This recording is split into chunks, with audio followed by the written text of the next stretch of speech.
It was a crisp, cold winter day on the island of Sodor. Snow lay thick on the ground. The engines were working extra hard.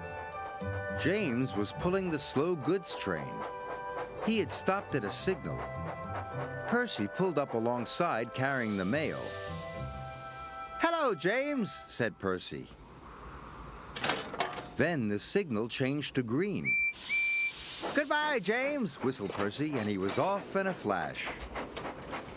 "I was here first," grumbled James. "Why do I have to wait?" "The mail train is more important than slow goods," said his driver.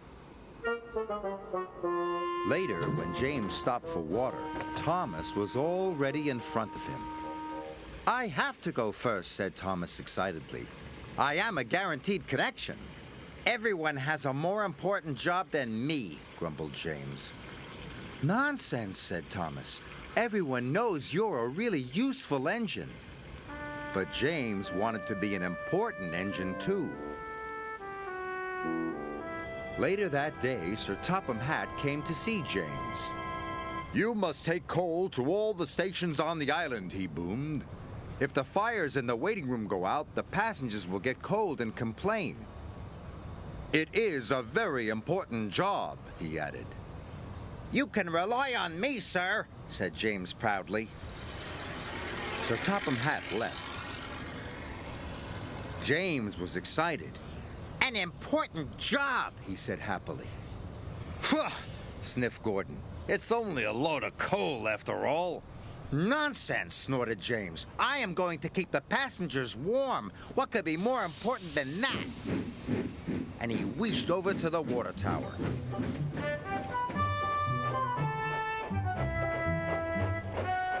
But there was a line at the water tank.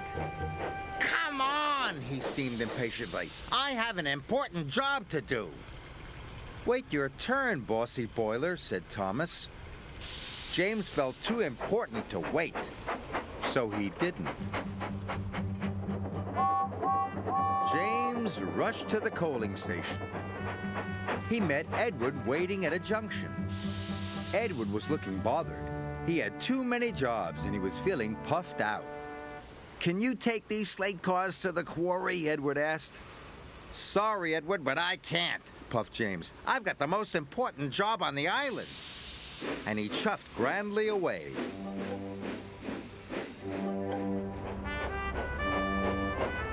James arrived at the coaling station.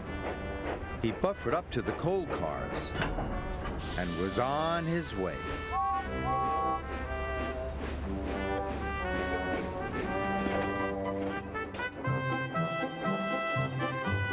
James was looking forward to delivering his coal. "Now I'm useful and important," he chuffed happily. Then there was trouble. James puffed harder and harder. He went faster and faster. And then he began to feel hotter and hotter. "I don't feel well," wailed James. And he had to stop. "Your water tanks have run dry," his driver told him. "We'll have to wait for help." Just then, Edward pulled up beside James. "Please push me to the water tank," pleaded James. "I'm sorry," Edward puffed sadly. "You wouldn't take my freight cars to the quarry, and now I'm running late with my passenger train." And Edward steamed away.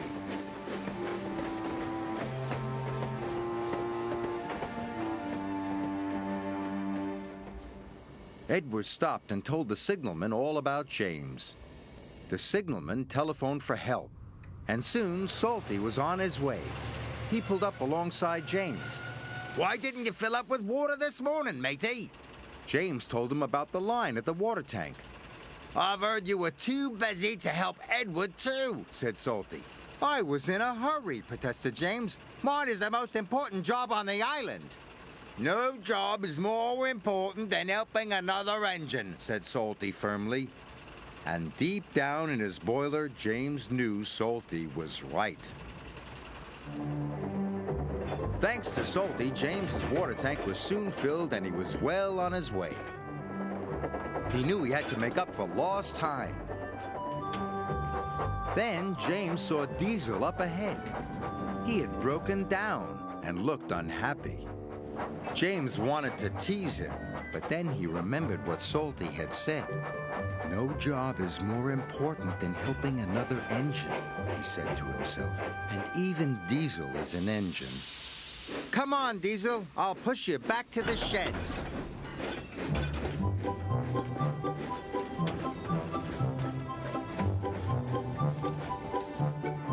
Pushing Diesel and pulling freight cars was hard work.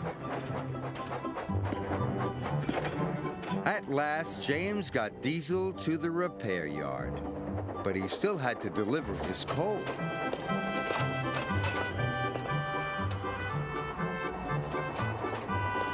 The wind blew, and it was getting colder by the minute. James steamed all over the island delivering coal to the station waiting rooms. Everyone was pleased to see James. Thanks to him, they were all kept toasty warm. The next morning, Sir Topham Hatt came to see James. He knew all about him running out of water and his not helping with Edward's trucks. "I'm sorry, sir," said James. "I put my own job first." "But you did learn your lesson, and you helped Diesel," Sir Topham Hatt boomed cheerfully. "And you delivered your coal on time. You, James, are a really useful engine." James nearly burst with pride. "Thank you, sir," he said. Being really useful was better than feeling important.